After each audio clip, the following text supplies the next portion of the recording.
Amorim. Prazer te ver aqui, cara. Deixa eu ver, Paulo. Eu te conheci, foi numa palestra que você deu. Você lembra dessa palestra? Lembro. Qual foi essa A palestra? palestra onde eu falava de um trabalho que eu realizo, né? Eu dou um curso de uma técnica de equilíbrio energético chamada EMF Balancing Technique. Né? E traduzindo o termo, né? Técnica de equilíbrio do campo eletromagnético. Né? Então, parte do princípio de que nós temos um campo eletromagnético que faz parte de quem nós somos. Na verdade, a própria consciência humana, né, ela tem uma natureza eletromagnética, o DNA tem uma natureza eletromagnética. Né, e nós estamos envoltos num ambiente eletromagnético. Né? A Terra tem um campo magnético que nos protege do Sol, o Sol tem a magnetosfera, a heliosfera, que é um campo magnético, ou seja, isso faz parte do universo, faz parte do que a gente é. Você nasceu em Minas Gerais, né? Conta um pouco da sua infância, assim, cara. Mini bio, assim, dá uma mini bio. Então, nasci em Minas, em Belo Horizonte, na minha família originária do interior de Minas, meu pai e minha mãe, de uma região que é a Zona da Mata Mineira, mas especificamente duas cidades, Carangola e Espera Feliz, né, ficam próximas ao Pico da Bandeira, que é talvez o terceiro ponto mais alto do país, né?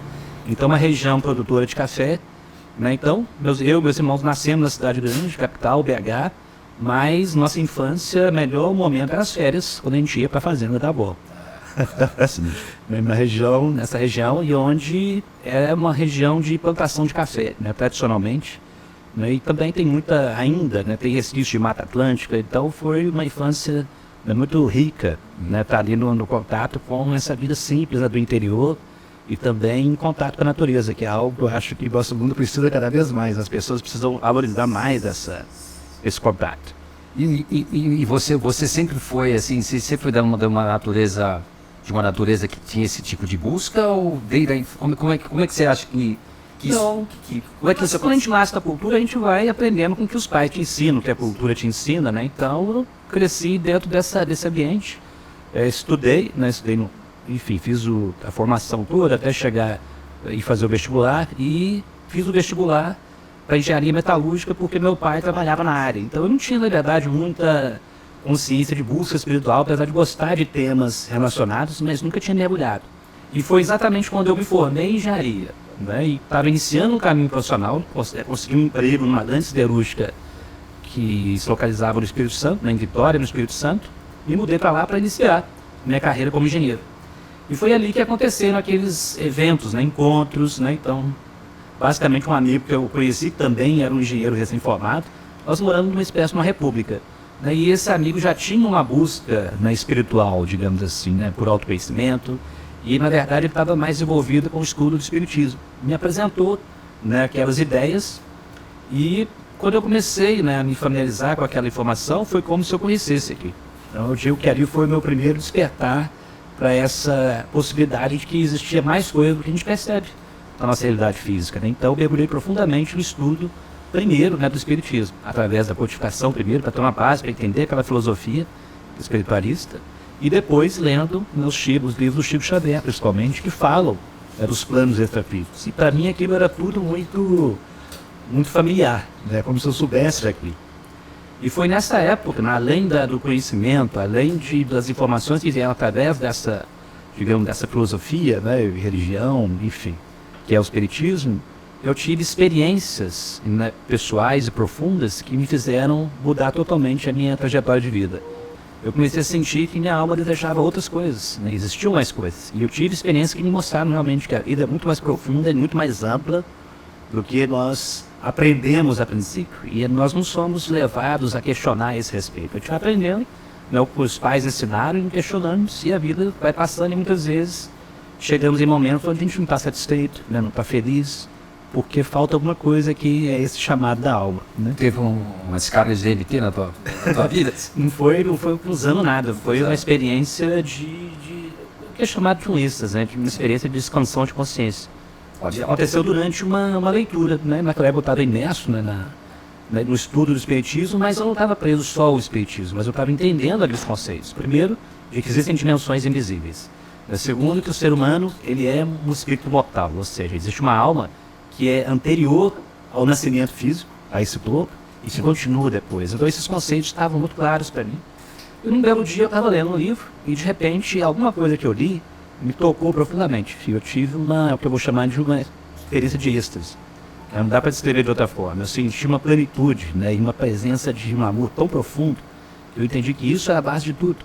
Né, e era a base de todos os ensinamentos das tradições espirituais, religiosas, dessa presença extremamente benevolente e amorosa em tudo.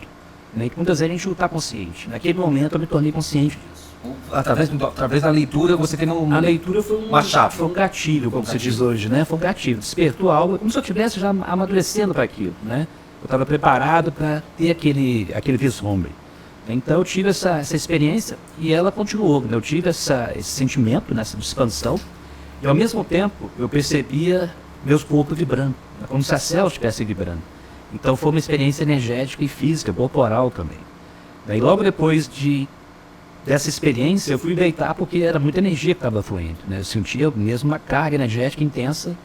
Deitei na minha cama e enquanto eu estava ali, ainda lúcido, né, eu tive uma experiência que alguns chamam de projeção de consciência. Minha consciência se destacou do corpo físico, pude ver meu corpo deitado da cama, e então foi uma experiência totalmente inusitada. Eu não era o corpo, minha consciência estava ali, flutuando no quarto. E de repente, ato contínuo, né, eu comecei a sentir algo espiralando em cima de mim, né, como eu explico. E a minha consciência foi tragada por aquele túnel. Né, isso é muito parecido com o que pessoas que passam por EQM, né, experiência de quase morte, relatam. É um túnel por onde elas entram e aparece, manifesta numa outra dimensão da realidade, consciente mesmo. E comigo aconteceu isso. E naquela experiência, quando eu entrei nesse túnel, eu me vi então num outro plano, sutil, ainda tinha formas, mas tudo era muito mais sutil, muito mais rarefeito do que ele na realidade física. No entanto, a percepção de que aquela realidade era muito mais real do que aqui. Tudo era muito mais intenso. Né? Então, mesmo que eu, como Gustavo, personalidade, nunca tivesse tido uma experiência como aquela, naquele estado de consciência, é como se aquele fosse um lugar natural da minha essência, digamos assim. Eu estava familiarizado com aquilo. E assim foi. E ali teve uma dinâmica, né? Uma dinâmica que aconteceu depois, que é como se fosse, eu vou chamar de uma iniciação. Né? Então eu estava ali, lúcido, naquela dimensão. E de repente começou a se formar, né, algumas formas no ambiente e se manifestaram como se fossem seres. Uns 9 seres. Né? Se eu via a silhueta deles. Né? E eles tinham uma coloração cinza, sabe? Uma aparência triste. E eu senti naquele momento que eu estava ali para compartilhar sobre aquela experiência que eu tinha tido. A consciência de que esse amor profundo está em todas as coisas e dentro de cada um. E eu precisava compartilhar aquilo, ensinar aquilo de alguma forma para aqueles seres ali. Isso era algo intuitivo. Rapidamente veio essa percepção. Essas pessoas, essas formas estavam em outra dimensão. Estava naquele plano ali. Naquele plano. Você está meio que fazendo um trabalho de conscientização de alguma coisa para eles. Essa foi a consciência que eu tive naquele momento. Naquele plano eu via tudo em 360 graus. Minha visão era esférica, não dá para descrever isso. É diferente mesmo da percepção que a gente tem. Mas intuitivamente eu soube que eu precisava compartilhar com eles sobre aquela experiência.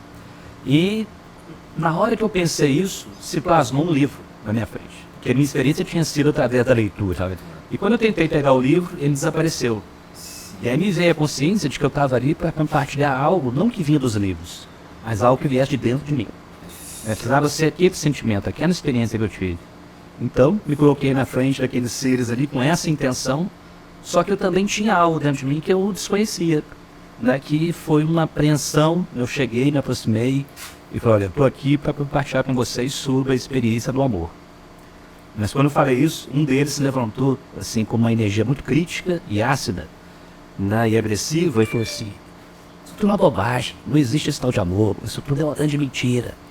E falou com essa acidez mesmo, né? E ali naquela hora eu senti o inverso do que eu estava sentindo antes, que foi um medo profundo.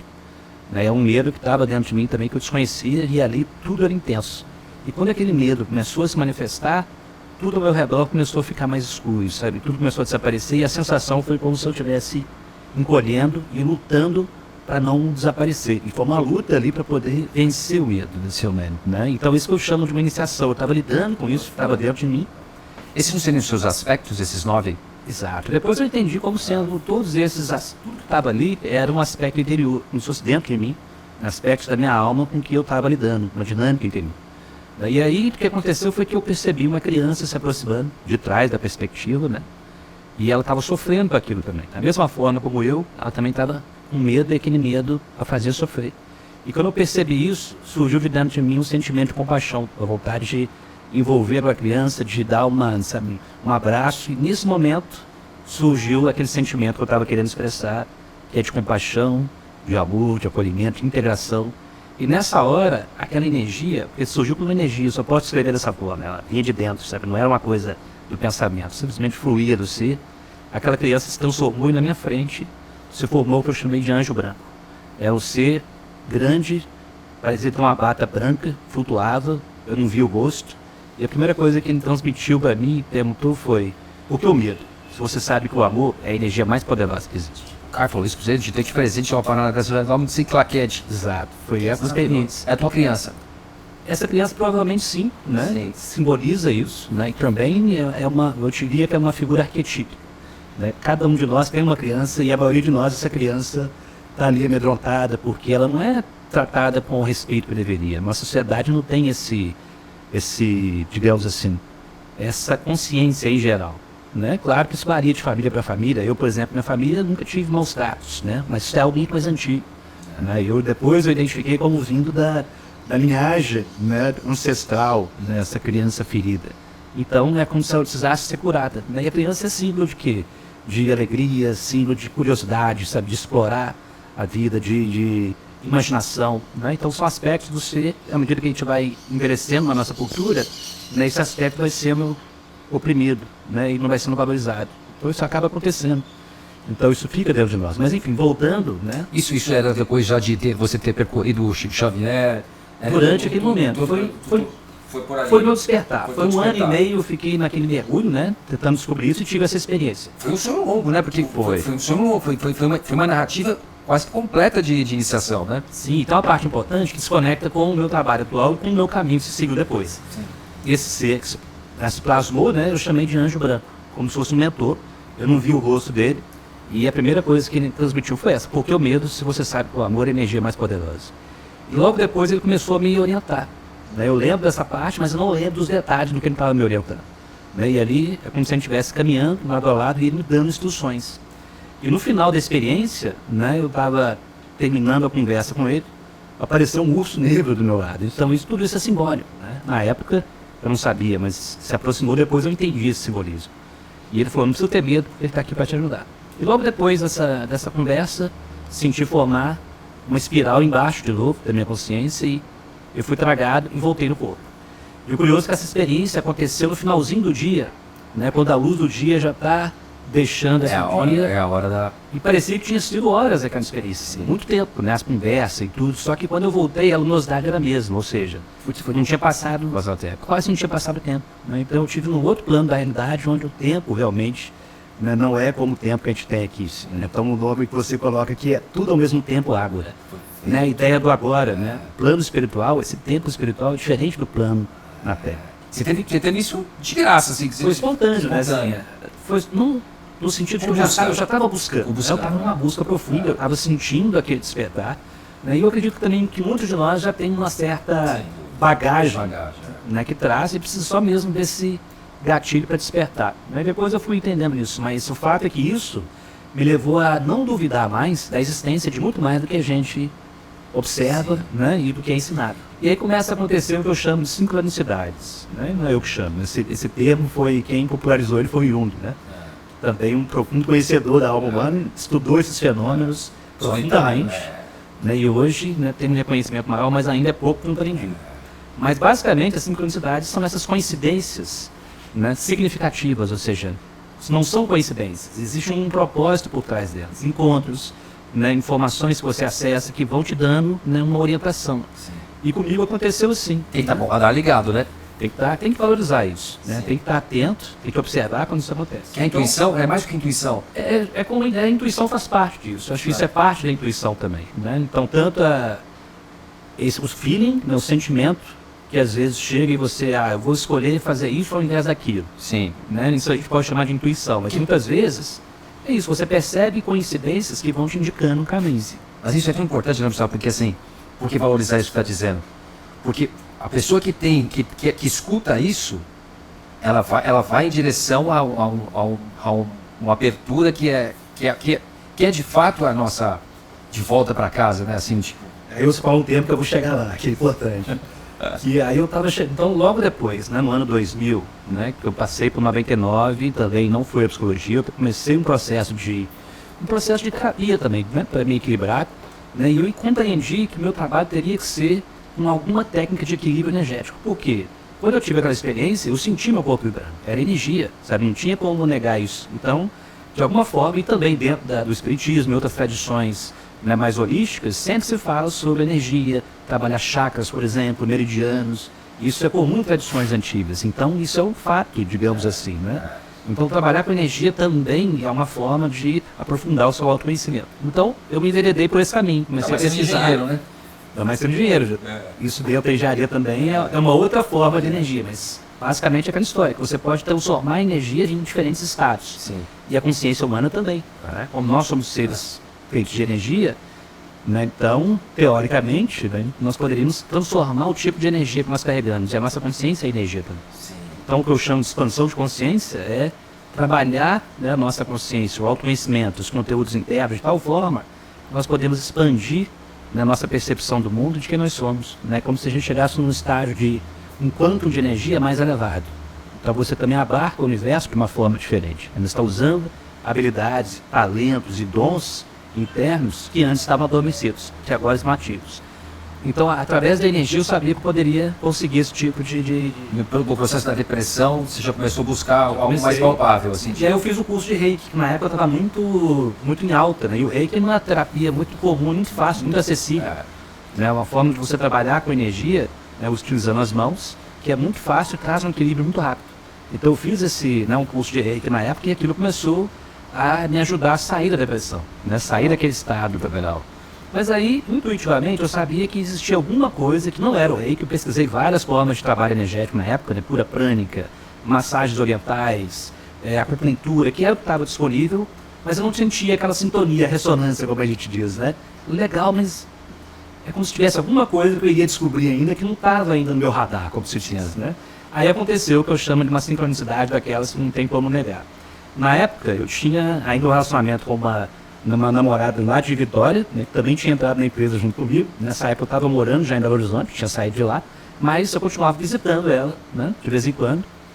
E foi num desses dias, né, eu fui visitar no ano 2000, foi o primeiro semestre ainda, e enquanto eu estava lá, ela era muito sensitiva também, muito sensível, ela teve um sonho. E ela me contou aquele sonho, que foi um sonho importante para ela. E ela falou que no sonho tinha uma pessoa me procurando. E aquela pessoa se chamava Rômulo. Ela me contou, não fez muito sentido para mim a princípio, mas beleza, ela tinha me contado. E um dia nós fomos no supermercado e passamos por uma banca de revista. Aí tem aquelas experiências, parece que alguma coisa te chama assim, sabe, algum livro, uma revista. E teve uma revista que me chamou a atenção, que eu nunca tinha lido, chamava-se Amarus. Entrei na banca e peguei e comecei a folhear para a revista. Não vi nada assim de muito interessante, mas no final dela, era uma revista espiritualista, né, holística. No final tinha uma série de notinhas falando sobre cursos, né, diversos, e tinha um curso que me chamou a atenção, chamado curso de EMF Balancing Technique, técnica de equilíbrio no campo eletromagnético. Nunca tinha ouvido falar daquela técnica, tinha lá o telefone, o curso ia acontecer em Belo Horizonte, onde eu estava morando na época. Falou, isso aqui me interessa, deixa eu anotar. Anotei, né, cheguei em casa, entrei em contato com a pessoa responsável e quem atendeu foi o Rômulo. Então, quando o Rômulo atendeu, agora sim, aí eu comecei a conversar com ele, né, e perguntando o que era esse trabalho, e ele falou, Gustavo, é um trabalho, né, que é feito utilizando a intenção, trabalho com as mãos, e trabalho num campo eletromagnético, que envolve o ser humano e que ajuda a equilibrar emoções, né, a mente, o ser como um todo. Mas para você entender melhor sobre a EMF, acho que seria interessante você conhecer um pouco do contexto onde ela surge. E para isso, nada melhor do que as informações de Crime. Aí quando ele falou esse termo, eu não conhecia, né? Como eu te falei, o espiritismo foi o que me despertou, mas eu não fiquei ali, né? Meu caminho foi me levando para outros lugares. E então quando ele falou esse termo, eu não conhecia. Eu falei, mas o que é isso? Ele falou, Gustavo, só lendo que você vai entender. Mas eu tenho um livro, se você quiser eu te empresto. E ele me emprestou um livro, né, de Brian, chamado A Jornada para Casa. Né? Então, falando de Pryor, já que eu citei, né, Pryor seria uma consciência, né, um ser espiritual, diferente do espiritismo, não um ser encarnado. É uma inteligência divina. Seria mais próximo do que a nossa cultura conhece como anjo, um mensageiro da fonte, né, que vem através de um processo que é natural na humanidade, só que as culturas colocam dentro da sua formatação, que é a conexão direta com uma inteligência espiritual, uma inteligência que vê em perspectiva, que é amorosa, que é sábia, que é criadora, né?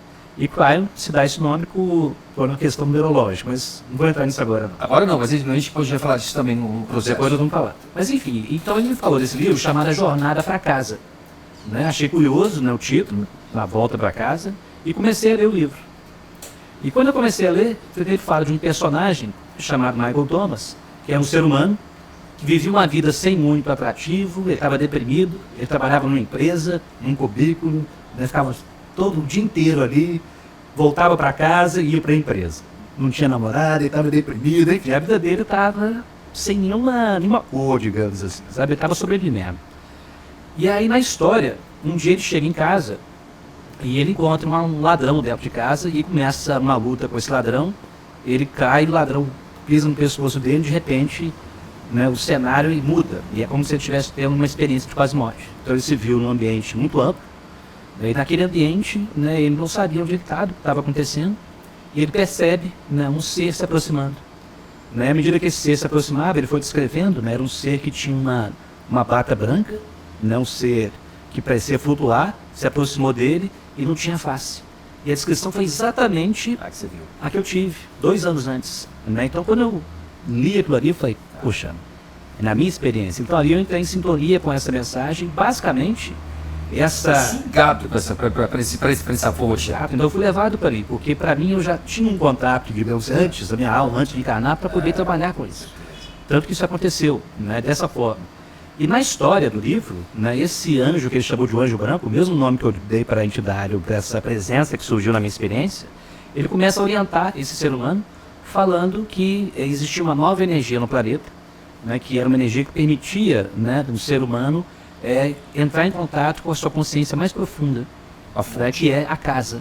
Casa é isso, é quem você é espiritualmente. Que ele iria começar uma jornada, né, ao longo de uma terra, né, uma terra mágica, onde ele iria aprender mais sobre ele mesmo. Então, basicamente, a história da jornada para casa é uma metáfora, na verdade, é uma jornada do herói, uma roupagem mais atual, né, dada por essa consciência chamada Prime, e o Michael Thomas começa, então, uma jornada de autoconhecimento, e ali ele vai aprendendo sobre quem ele é, essencialmente. E a volta para casa é isso, é o ser humano entrar em contato com quem ele é em termos espirituais. Não só a personalidade que se manifesta aqui, em cada existência. E assim foi que eu entrei em contato com o Aquário e a partir daí me tornei tradutor e hoje continuo o trabalho 20 anos depois. Só para não perder, porque assim fala de dimensões. Quando você fala que essa jornada do herói é parecida com a jornada de Thomas, de Michael Thomas, qual é o plus a mais, você acha que tem no Michael Thomas? Assim, porque eu sei que é muito semelhante, mas parece que você descola um pouco dessa narrativa pouco linear.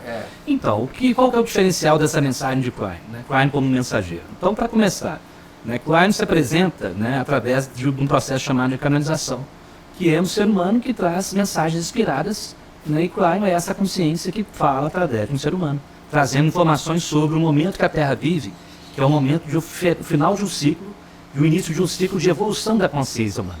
Né? E isso não é uma informação que veio originalmente de Klein, isso está presente em várias tradições, né, antigas, que falam dos grandes ciclos de tempo, onde há também ciclos de consciência humana, níveis de ciclo de baixa consciência e ciclos de alta consciência. Isso tem tudo a ver com astrologia, movimento dos astros, né? Mas basicamente, né, Klein se apresenta como Klein do serviço magnético. Então, quando Klein começou a trazer suas mensagens através do Liquero, isso foi em 1989, e essas datas são importantes, por quê? Então, em 87, né, nos meios espiritualistas esotéricos, existiu um alinhamento planetário específico, que foi chamado de convergência harmônica.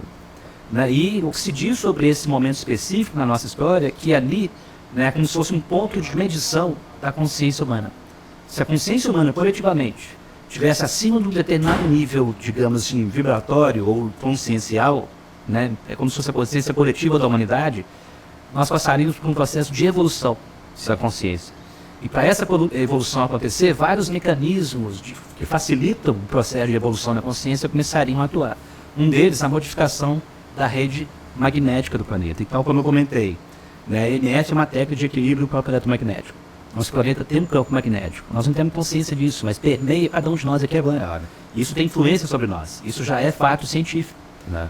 Então, por exemplo, quando acontecem aquelas explosões solares, né, e uma injeção de massa coronal, que são partículas de alta energia, e eles colidem com o campo magnético da Terra, né, acontecem vários fenômenos, como, por exemplo, equipamento elétrico e eletrônico, pau em tudo, porque afeta, né? Aqui nós somos isso, claro. Nós somos E outra, aumenta o número de pessoas que são internadas em hospitais com problema cardíaco, por exemplo. E o coração é o maior emissor de campo eletromagnético do corpo. Então tem uma correlação direta, né? Então, para você ver como isso tudo, né, faz parte de algo muito maior. Mas enfim, então faz um diferencial, ele fala que agora a gente está entrando numa nova energia. Ele usa esse termo para falar esse novo ciclo que a humanidade entrou. Né? Isso se alinha com a data de 2012, 21 de dezembro de 2012, né, o calendário maia. Se falou muito sobre isso, mas com muita desinformação também. Mas basicamente, os maias observavam o céu, eles observavam um movimento específico da Terra chamado precessão dos equinócios, que é quando a Terra gira ao redor do próprio eixo. E quando isso acontece, as estrelas no céu parecem se mover. E os antigos, eles tinham tempo para observar isso e identificar. Isso é um limpo, né? Exato. Exatamente, com o céu limpo e ao longo de milhares de anos, né, sem tecnologia, sem iluminação, né, e também com uma, digamos assim, com uma consciência mais intuitiva, porque as tradições antigas tinham isso. Eles olhavam mais para o céu, né, pessoal? Com certeza que tinha vínculos de aliás, até porque vemos as estrelas, né? E isso é uma outra informação, então é muito abrangente, né? Muito, mas eu vou tentar fazer um pouco mais linear. Vamos lá. Porque assim, como eu já tenho um pouco da sua base histórica, a gente vai tentar, vai e volta, certo? Vamos e volta. Cronologicamente, para quem tem a oportunidade de escutar o teu conhecimento, Caio propõe que nós temos uma transformação humana, o Homo sapiens, como narrativa cronológica a partir de uma certa data. Tudo muda. Pode explicar um pouco isso que você tem? Então, essa precessão dos equinócios, ela marca num momento, um alinhamento específico, né? Que é a Terra, o Sol, né, no solstício de 21 de dezembro de 2012 e o centro da nossa galáxia. É um alinhamento relativo, mas que é o que marca esse ciclo de 26 mil anos, esse ciclo da Terra. Certo. E os maias mapearam, digamos assim, essa trajetória da consciência humana, porque isso está associado com a consciência. Certo. Tá? Mas como é que eles fizeram isso, né, na mitologia maia? Então, eu já usei o termo aqui, mitologia, mitos. Certo. Essa linguagem simbólica, que foi também desconsiderada na nossa cultura mais racional, nossa cultura perdeu o contato com o simbólico, né, que era presente, por exemplo, na filosofia grega antiga, né, na tradição egípcia antiga. A construção de toda a mitologia, também de toda... como é que chama? O panteão de Deus, né? Toda essa linguagem, né, mítica, simbólica, né, ela é extremamente profunda. Tanto o Jung resgatou um pouco disso, né, na psicologia moderna. Mas a nossa cultura priorizou muito a racionalidade. Então nós perdemos contato com essa linguagem, que é a linguagem da alma. Então, só voltando, né, os maias, eles descrevem esse processo como jornada dos heróis gênios. Então, resumindo uma longa história, isso está presente num livro sagrado dos maias chamado Popol Vuh. Tá? Que desde o ano 1500 esse livro existe, como se fosse o livro sagrado dos maias, e eles contam a história dos irmãos gêmeos, que são dois heróis que entram no que os maias chamam de Xibalba.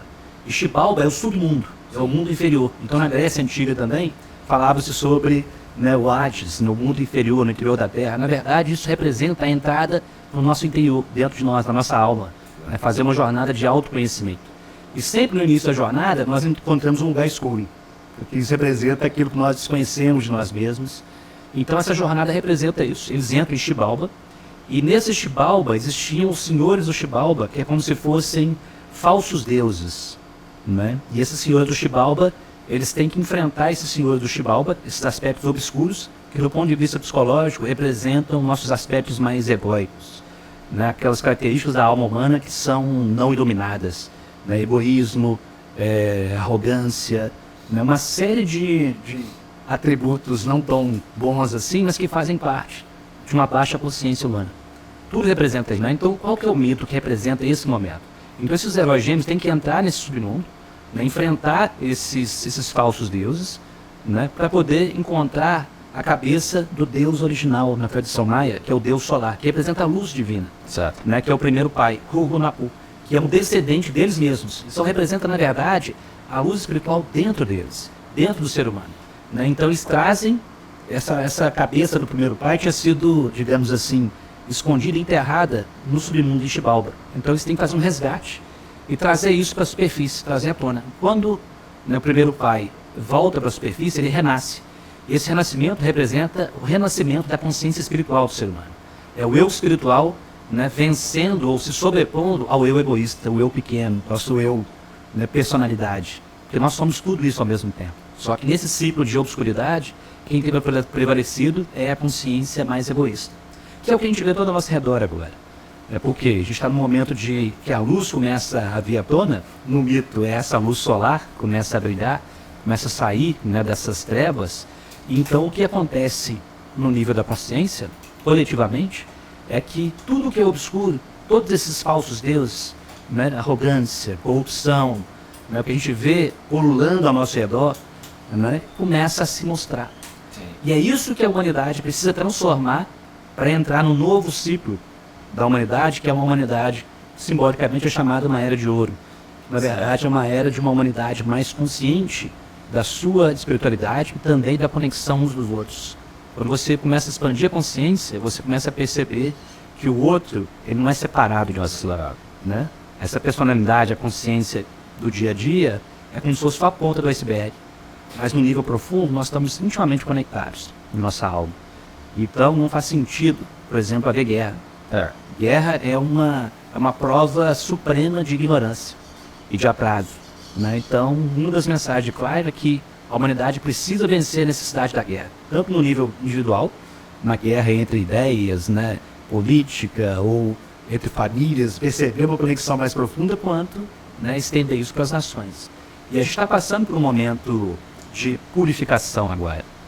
E essa luz começa a surgir, existe um período, né, de 36 anos, né, que como se fosse a janela onde as coisas 36 mil começam. anos. 36 anos. 36 anos. Que é a prestação dos equinócios. Sim. Né? Começou lá 18 anos antes de 2012, 18 anos depois é quando existe um período onde isso se intensifica, esse processo de vir à tona, de transformação, e é o que a gente está vivendo hoje, a polarização. Né? Só que tudo isso é parte do processo que vai levar a uma iluminação. Ao mesmo tempo que isso acontece, muitas novas informações, novas ideias começam a surgir. E também a consciência humana começa a se opor a coisas que sempre estiveram aí e que nunca foram questionadas. Right? Então, que é tipo como se estivesse mais iluminada. mais iluminada. Só que ainda no processo ainda de não saber exatamente o que está acontecendo. Só que a gente já sabe que a gente não quer. Né? Então a gente começa, né, a trazer isso. Então eu estou falando do ponto de vista simbólico. Né? Assim, o que os maias, como os maias representaram isso, e simbolicamente é isso que está acontecendo agora. É o que Klein vem falando também. A gente está nesse momento de transição. E tradições, né, espirituais profundas e antigas falam disso, que o ser humano tem, né, a centelha divina dentro deles. Ele fala isso de algumas formas. Isso que eu queria trazer um pouco, tentar editar um raciocínio. A versão mais esotérica, que o ser humano ele teve um implante no seu 24º cromossomo, certo? Isso foi quando os sapiens ainda eram sapiens e houve uma narrativa nesse sentido. Isso, você pode dar uma síntese disso? Então, tem muitas coisas envolvidas, né, nesse processo de autoconhecimento. Um deles é qual a origem do ser humano aqui na Terra. Certo. Né, existe, né, o que é chamado de o elo perdido, que é um mistério também para a ciência. Ninguém tem uma resposta definitiva para isso, que é o fato de o ser humano, como nós somos hoje, né, o Homo sapiens, né, ele é diferente, por exemplo, dos outros primatas todos, porque nós temos 23 pares de cromossomos. Sim. Enquanto que todos os outros primatas têm 24. Certo. Né, e a diferença é que nós tínhamos 24, existiam outros humanoides antes, há mais ou menos 200 mil anos atrás, existiam até 16 espécies diferentes de humanoides. Só um ficou, que é o Homo sapiens, mas o que parece ter acontecido foi a fusão de um cromossomo específico, né, de um par de cromossomos, que é o cromossomo 2, que tem a ver com a nossa capacidade de raciocínio, sabe, várias faculdades que o humano tem, que diferenciam ele dos outros animais, tem muito a ver com essa fusão desse cromossomo. E isso sugere uma intervenção. Então isso não aconteceu através do processo de evolução que o Darwin teorizou. Né? A evolução aconteceu com várias espécies, né, o fato, Só que essa fusão desse cromossomo, né, sugere uma intervenção. Aconteceu num tempo muito rápido e gerou uma mudança muito grande para gerar o tipo de humano que nós somos. E aí entram várias teorias. O que o Cryo traz para nós como uma revelação, né, é de que o ser humano, né, biológico aqui da Terra não é o único, né, humanoide no universo. A gente estava falando de galáxia, de como é gigante, né? A gente está um pontinho, né, dentro de uma galáxia que está dentro de um aglomerado de galáxias que faz parte de um super aglomerado de galáxias, ou seja, e nessa vastidão do universo, será que não existem outros como nós? Né? Essa foi uma pergunta que o ser humano sempre fez.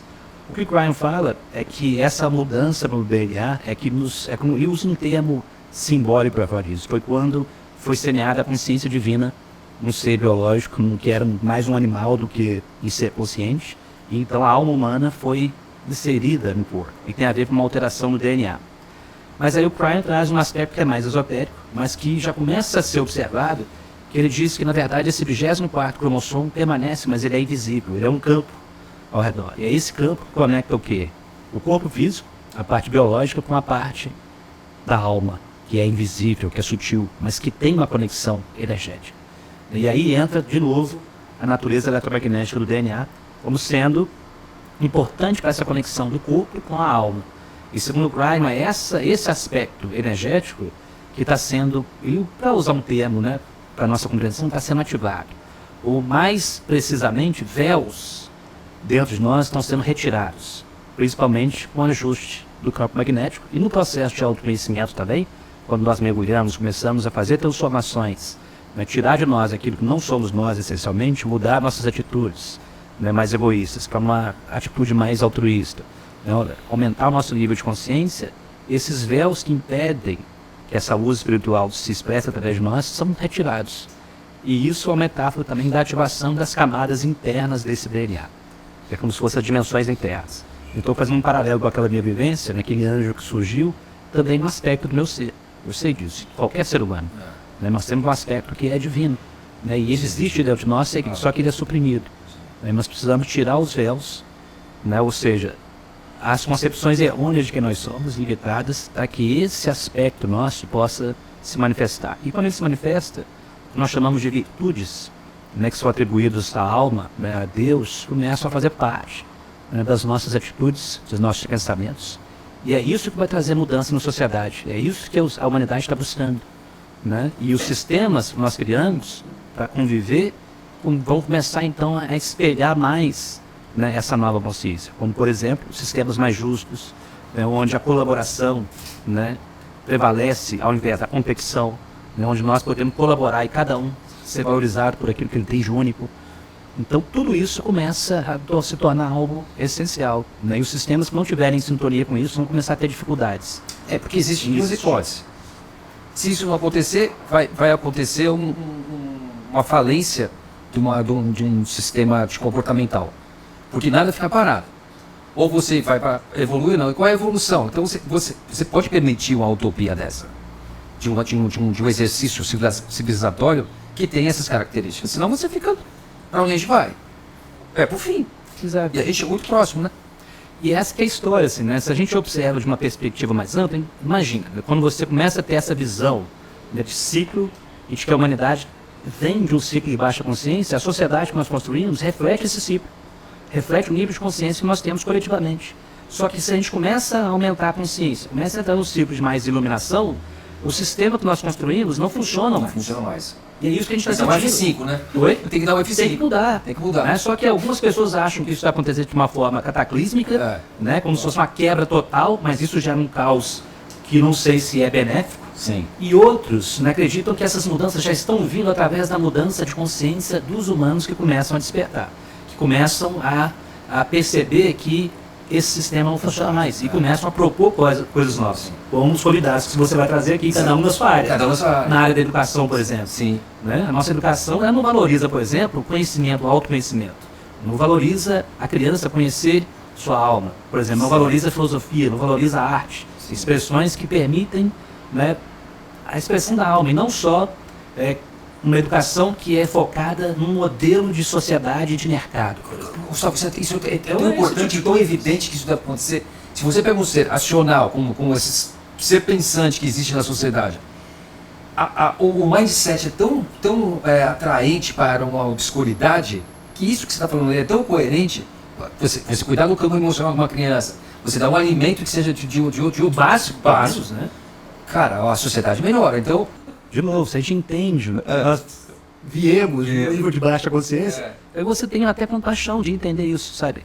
Não acontece por isso, mas como está mudando, precisa ter essa visão global. Você acha que esses 26 mil anos, então isso também já está dentro dessa... Total, só que a gente está no meio da transição, no início ainda, então a coisa está meio turbulenta ainda. Sim. Então as coisas não acontecem de uma hora... As coisas não acontecem de uma hora para outra. Então, muitas vezes, as pessoas querem que tudo se resolva de uma hora para outra. Mas quando a gente entende os ciclos de tempo, eles são muito longos. Né?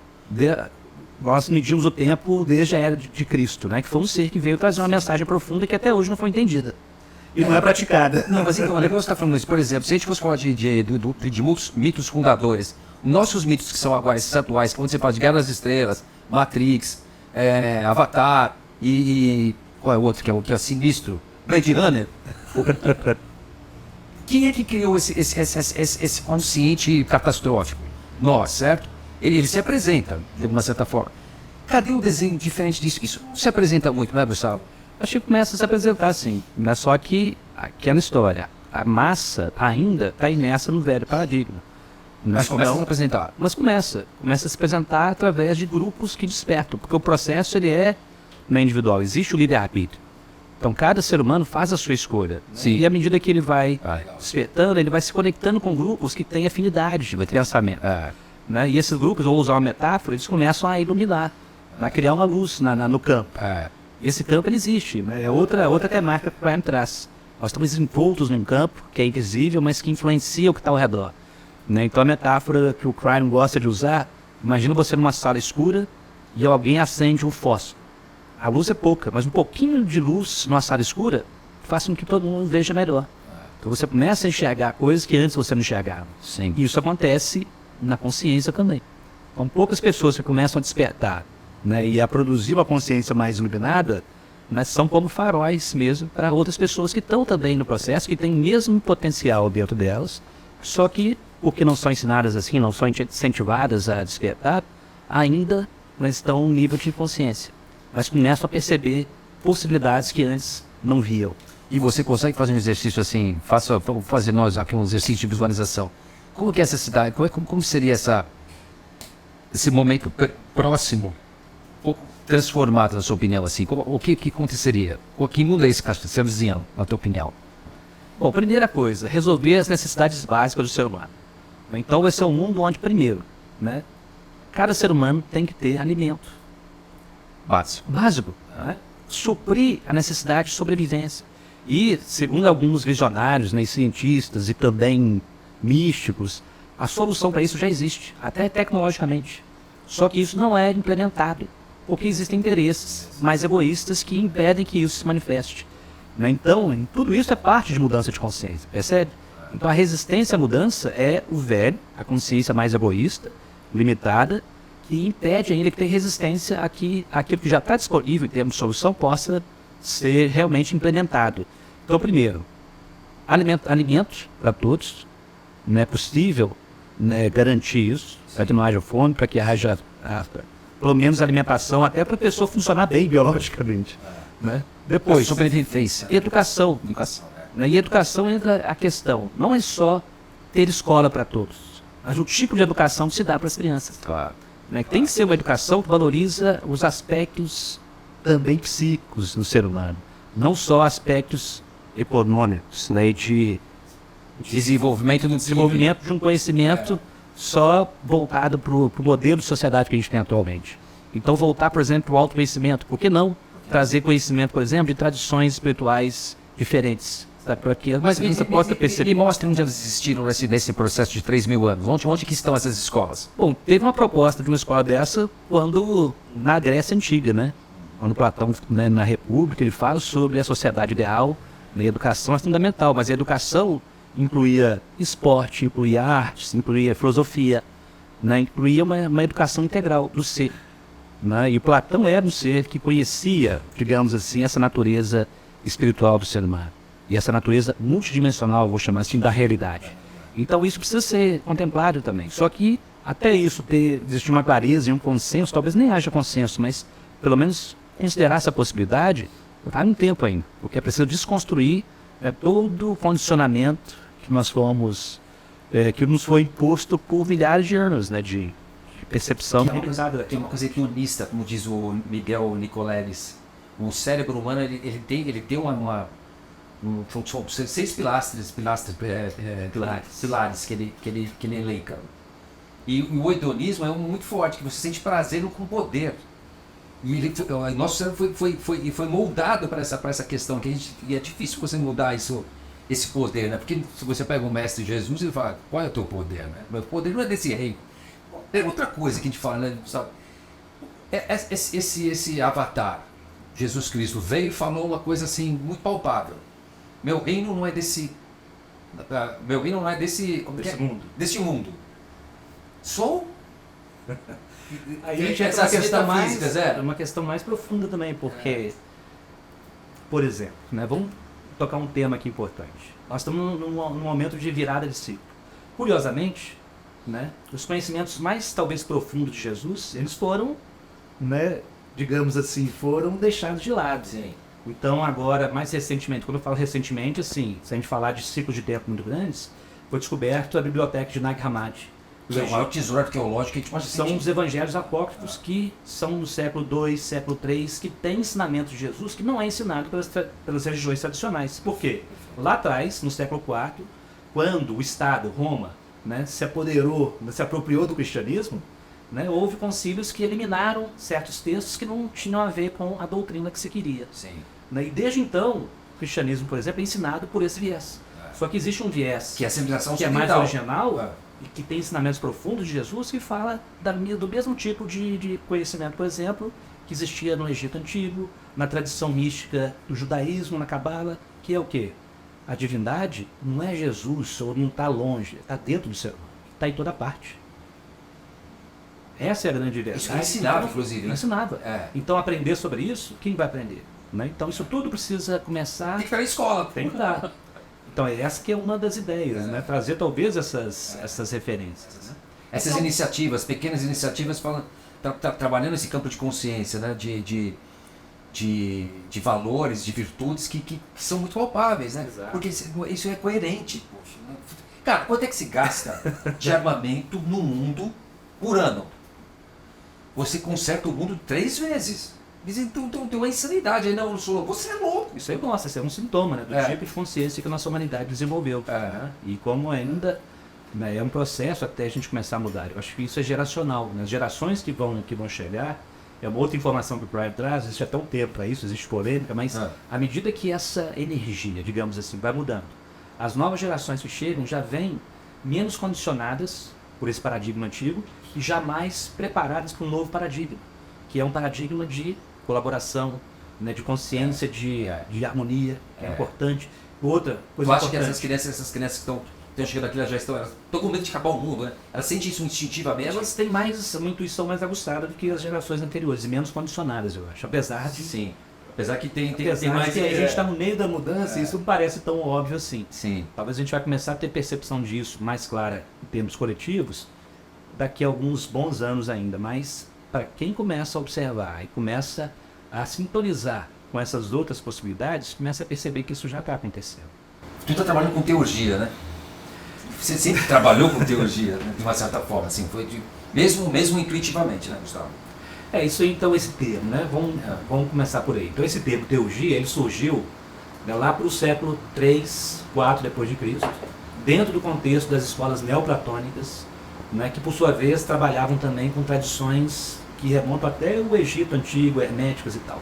Né? Então, basicamente, teurgia, né, fala de a prática de ritos e também invocações, conexões com instâncias superiores, anjos ou a própria consciência divina, para que ela se manifeste através de nós, para que possamos realizar o trabalho divino na Terra.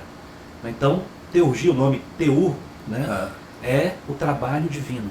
Então, diferente de teologia, que é o estudo de Deus, Teurgia seria o ser humano.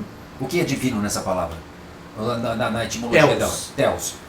Entendi. Deus, né, que é Deus. Então, teurgia seria o trabalho divino. E a teurgia original, né, também partia da ideia de Platão de que existe o mundo das ideias, de que existe o Uno, né, que é a mente universal, o Nous, que é um tipo de inteligência que está acima da razão, né, que a razão não alcança, mas que nós temos esse acesso a esse tipo de inteligência também, mas precisamos nos abrir, né, para ela e ser receptores. Então tem a ver com a intuição, que é um tipo de conhecimento, Perfeito. né, mais elevado e que também nos orienta de uma forma muito mais íntegra, né, muito mais natural, né? Você está com a segurança de estar com biologia, inclusive, operando nesse sistema que tem outros layers, né? exato. E para acessar isso, né, seria através de ritos, né, práticas simbólicas, na verdade é uma linguagem também, né, para que a nossa consciência possa se voltar para essa inteligência maior, estar receptiva a ela.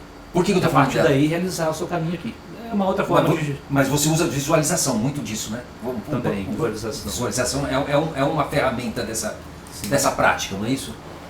Na verdade, é a intenção consciente, porque a consciência é energia. Então, vou usar agora um exemplo mais atual, da ciência atual, que ajuda a ilustrar isso, apesar de a coisa não estar totalmente, os termos não serem totalmente apropriados, mas o conceito, né, ajuda a entender. Por exemplo, física quântica. Né? Um dos princípios que se fala da física quântica é que quando você observa, né, uma onda ou partícula, ela se manifesta, ou seja, basicamente... Isso comprovado, quer dizer, a gente está falando de um paradigma atual. Isso, né? basicamente mostra que o quê? A consciência humana, ela interfere na realidade ao redor. Subjetivamente. Então, a ideia de práticas, né, seria você usar a sua consciência, né, sua intenção, né, para poder influenciar os acontecimentos ao seu redor, o campo. Perfeito. Né? Então, uma das práticas é isso, visualizar o mundo que nós queremos, por exemplo. Um mundo de harmonia, de paz, né? Ter isso como ideal, né? É como se ele estivesse plantando uma semente, né, nesse campo que está ao nosso redor, e ele começa então a florescer aos poucos.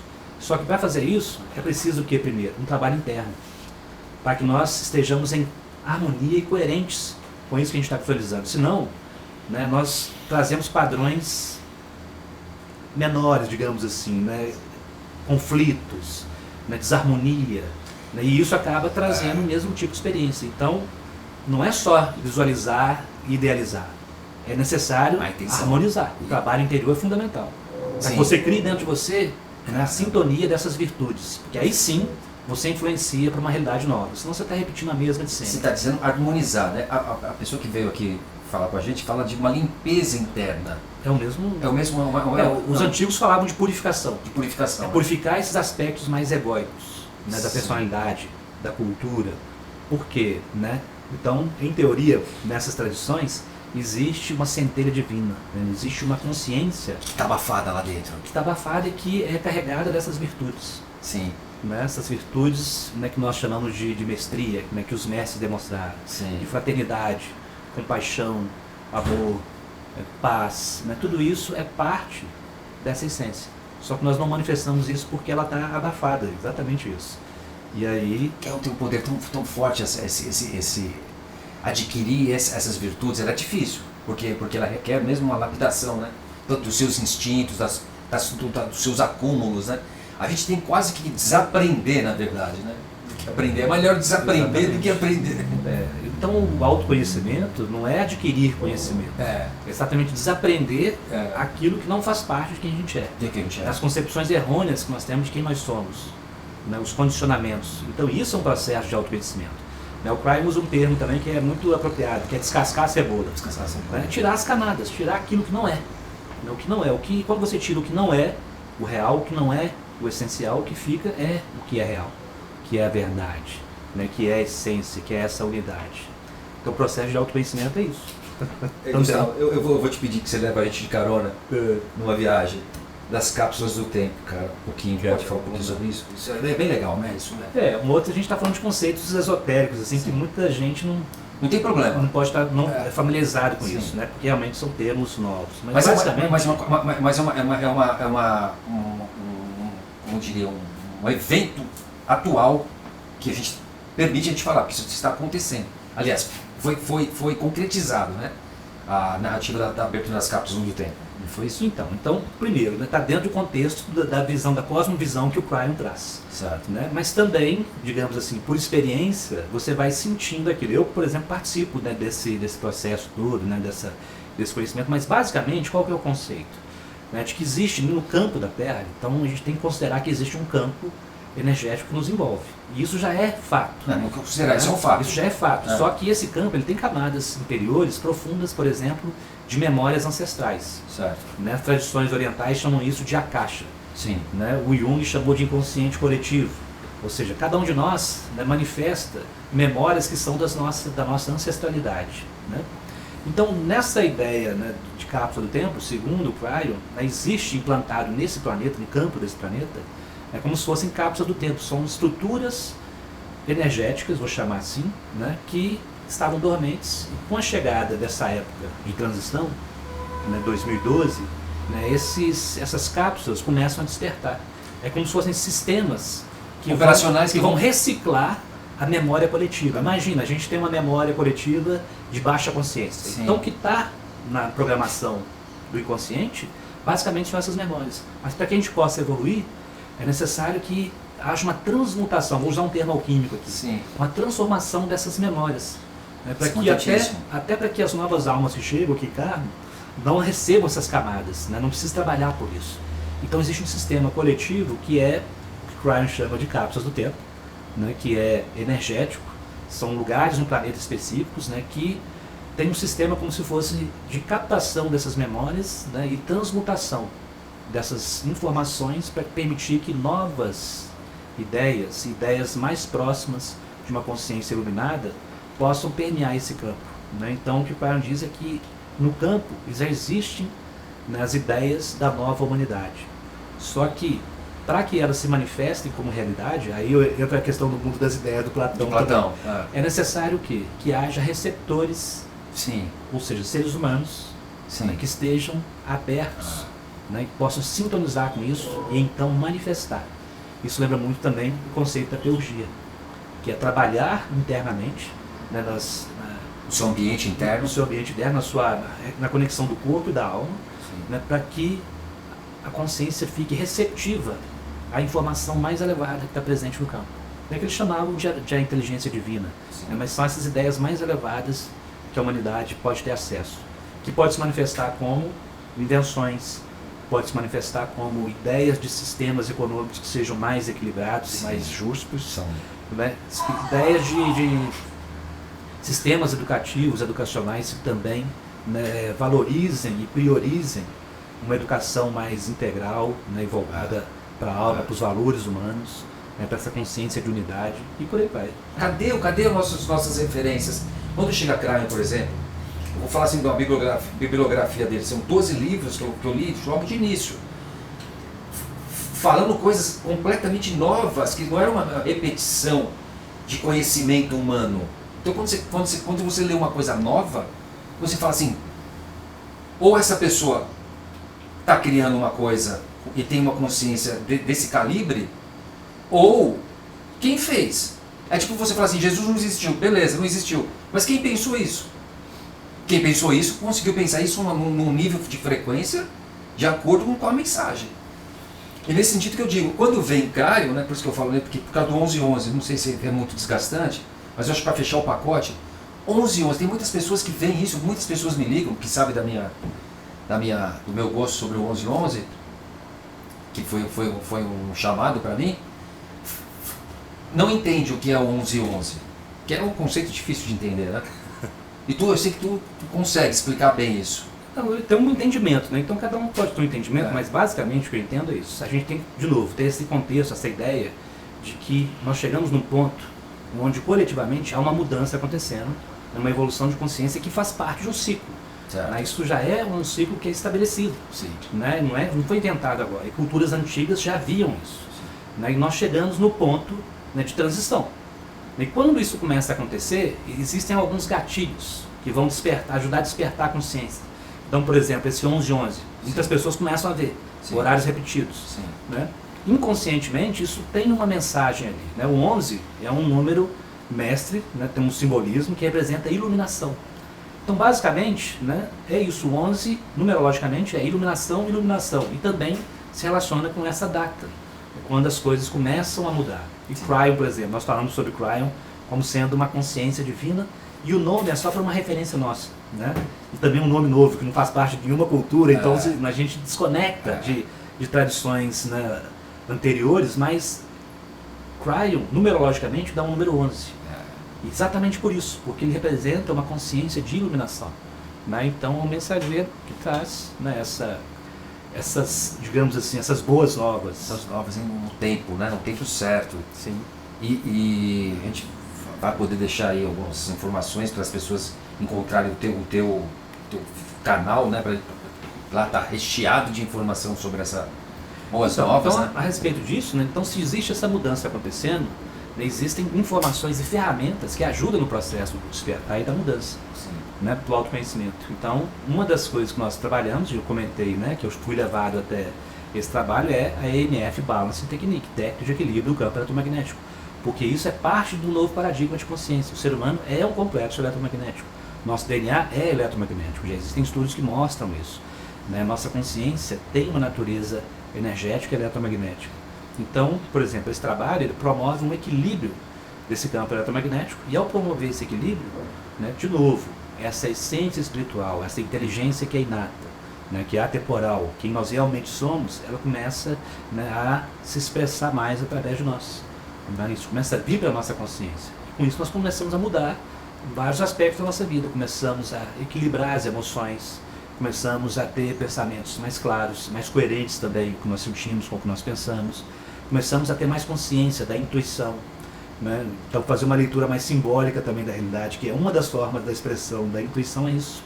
Essa linguagem que a nossa cultura ocidental, né, desvalorizou durante um tempo, ela começa a ser extremamente importante.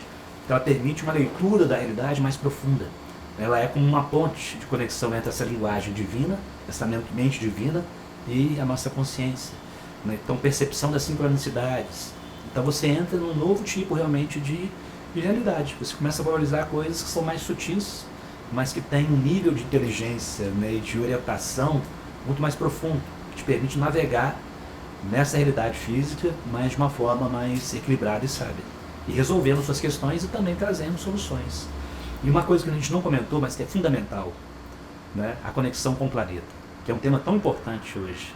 Né, e Cryon comenta sobre isso, né, que a nossa cultura perdeu essa conexão que, por exemplo, os indígenas tinham, e tem, né, ainda. Então, como é importante nós nos conectarmos com essa sabedoria também de honrar o planeta, que é um ser vivo também, e nós fazemos partes dele, né? Então, por exemplo, parte do que Cryon sugere como soluções para o planeta é a produção de energia de uma forma totalmente limpa e não agressiva à natureza. E existem formas de fazer isso, só que, de novo, é mudança de paradigma. Tesla dizia, né?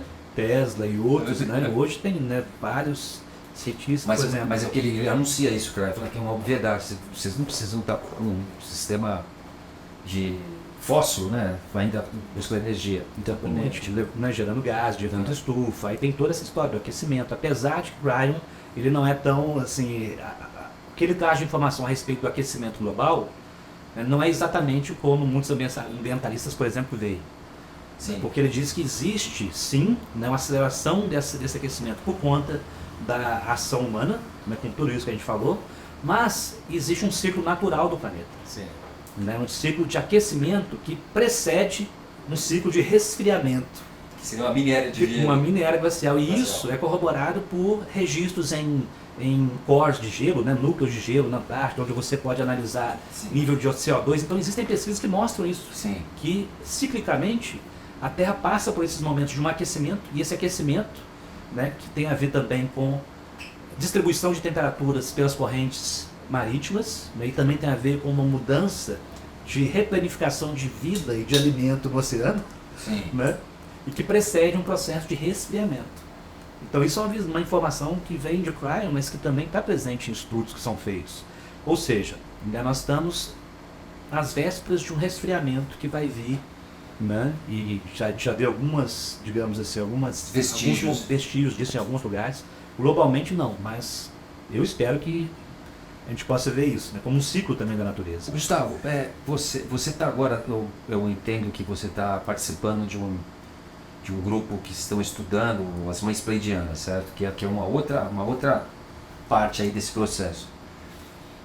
Recentemente eu vi um filme, uma série de um jornalista americano que estava falando sobre as evidências muito claras que houve um momento de um dilúvio muito próximo nosso, que datado aí com estudos geológicos, que a gente vê esse fato acontecer. Tudo isso vai ao encontro com as informações que Klein diz sobre essa narrativa da saga humana aqui no planeta Terra. Então a gente está aqui basicamente falando dessa cosmovisão que o Klein traz. E que, de novo, né, não é exclusividade só dessa fonte.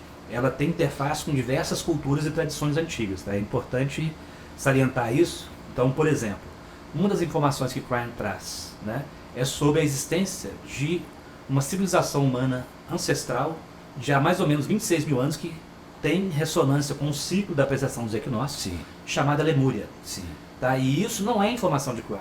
Né? Isso está presente, por exemplo, Blavatsky, né, que é conhecida pelo profundo estudo do esoterismo, das tradições espirituais. Né? Existe um livro chamado As Instâncias de Dzian, né, que, se não me engano, vem da tradição tibetana, que fala da existência, né, de Lemúria, uma civilização antiga.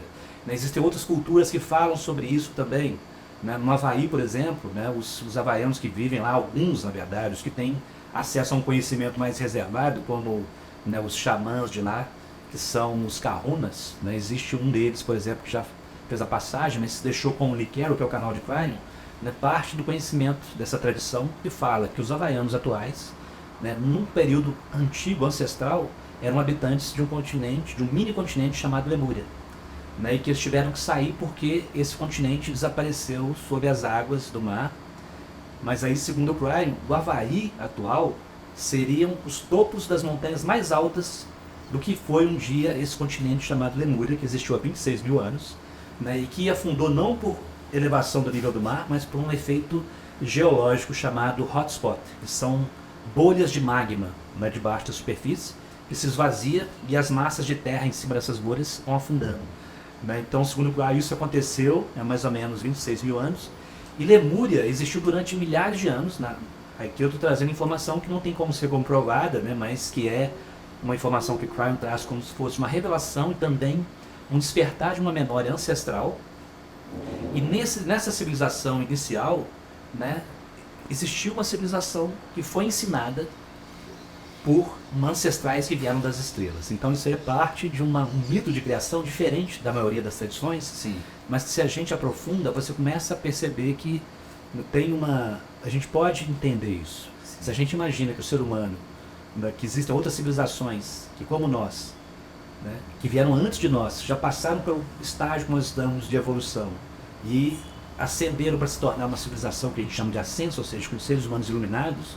Quando eu falo isso, a gente tem modelos aqui para a gente se basear, os grandes mestres do planeta que têm um nível de consciência que é considerado até sobre-humano, mas na verdade são humanos que alcançaram um nível de consciência maior. Imagina civilizações inteiras que alcançaram um nível de consciência tão elevado. Né? A consciência deles é tal, né, que eles nem se manifestam mais em corpo físico, né? São como pura consciência, pura energia. Eu falei da minha experiência onde minha consciência saiu do corpo. Então eu tenho consciência e certeza absoluta de que nós não somos o corpo.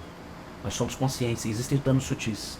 Só que por enquanto a gente ainda se manifesta em corpos biológicos. Mas segundo essa visão, né, civilizações inteiras já passaram por um processo de ascensão, né, e eles têm como tarefa semear outros planetas. Então é um processo cíclico no universo. Né? E essas mães pleiadianas, né, que seriam mulheres que vieram desse sistema das Pleiades, que já tiveram esse processo mais de 1 milhão de anos antes de nós, vieram ao planeta, fizeram essa alteração do DNA e ensinaram, que o céu é um ensinamento sagrado sobre a divindade do ser humano. Então, segundo o Klein, isso foi feito na Lemúria durante milhares de anos. Lemúria desapareceu como continente, mas no campo do planeta, na memória coletiva, aquela energia, vamos dizer assim, aqueles ensinamentos ficaram armazenados. E agora, com a mudança de ciclo, é como se esses conhecimentos voltassem de novo para a consciência coletiva. Então isso a gente pode ver vestígios, por exemplo, Paulo, em várias tradições falam de uma ilha sagrada. Sim. Avalon, mesmo Lemúria, né, Atlântida. Então fala de algum lugar onde parece ter havido uma civilização humana mais elevada que a nossa, mais iluminada. Também aquele autor, Citizen, Zacarias Sitchin. ele também fala que teve Ele fala sobre os sumérios, só que a visão dele é diferente do que o Cryon fala. Sim. A visão dele é um pouco mais, digamos assim, é uma visão que eu não me afinizo muito, porque Sim. fala de uma intervenção mais exploratória, Sim. sabe, civilizatória no sentido de colonizadora, Certo. mas o que o Cryon fala não, que a criação aqui tem a ver com um processo amoroso, Certo. de uma civilização de consciência elevada que veio e trouxe as sementes da alma para habitar um corpo biológico. De uma certa forma, está na estética de materialização civilizatória aqui, que foi as pirâmides, todos esses palácios que a gente vê que não tem como explicar, com estética de beleza que foi feito. Como é que você faz uma coisa tão bela com 15, 10 mil anos atrás? Enfim, e isso valida um pouco essa possibilidade de consciência mais elevada, né? Sim, eu acho que teve civilizações que tinham uma consciência não tão...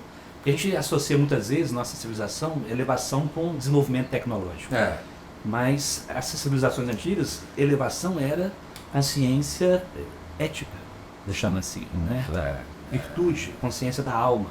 É isso que era valorizado, mais do que qualquer outra coisa. E é isso que nós precisamos integrar também, né? Para que a gente possa realmente evoluir como uma civilização. Então, voltando a essa história, né, de Lemúria, existem vestígios disso, por exemplo, em outras tradições. Considerada a civilização mais antiga no nosso ciclo atual de humanidade, né, que são os aborígenes da Austrália. Disse que eles têm, a cultura deles sobrevive há pelo menos 40 mil anos, mais do que o período histórico considerado pela nossa civilização. Já existe provas, né, digamos assim, de que eles existem há mais de 40 mil anos, e na tradição deles, que também é mítica, todo o conhecimento deles está armazenado no que eles chamam de songlines, são as linhas de canção, né, que são desenhos, né, que são pictografias que são ao longo de mais de 3 mil quilômetros de extensão em toda a Austrália, que conta as histórias das origens deles. E uma dessas histórias fala da vinda, né, das mulheres que vieram das Pleiades, as 7 irmãs. Então isso está na tradição deles. Então não é uma informação só dos havaianos, que é uma outra cultura. Tradição cantada. Ou de cry. Cantada. Na verdade é contada, é oral, e também está representada nessa linha de canções, que são imagens, né? São glifos, né? São desenhos. Né? Então hoje esse conhecimento está lá. E fala da mesma coisa.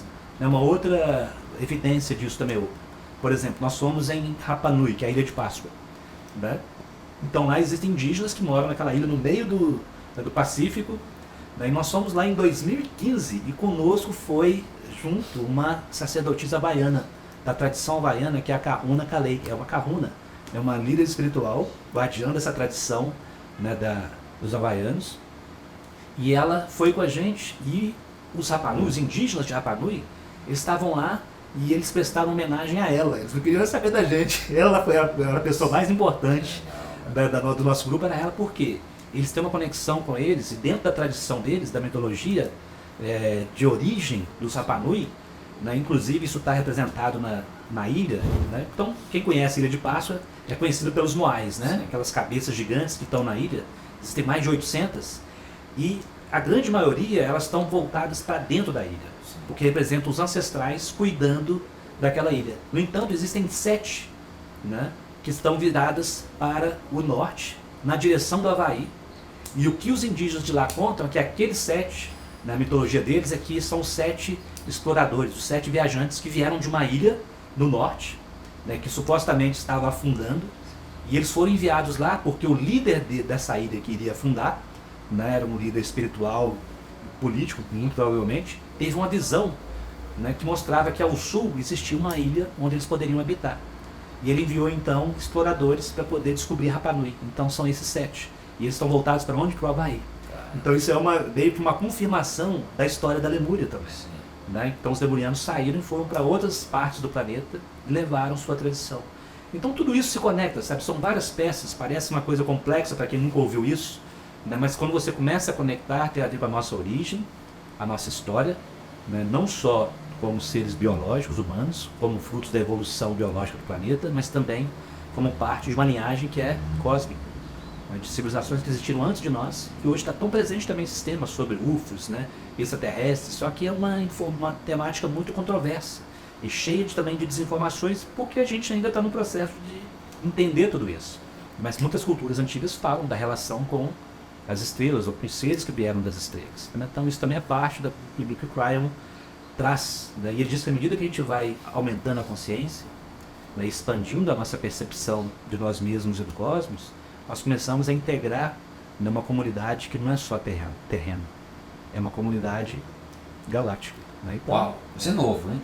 pois é, então essa é uma informação que também é curiosa e para mim é totalmente plausível e até mais coerente do que qualquer outra visão. Né? Que não? E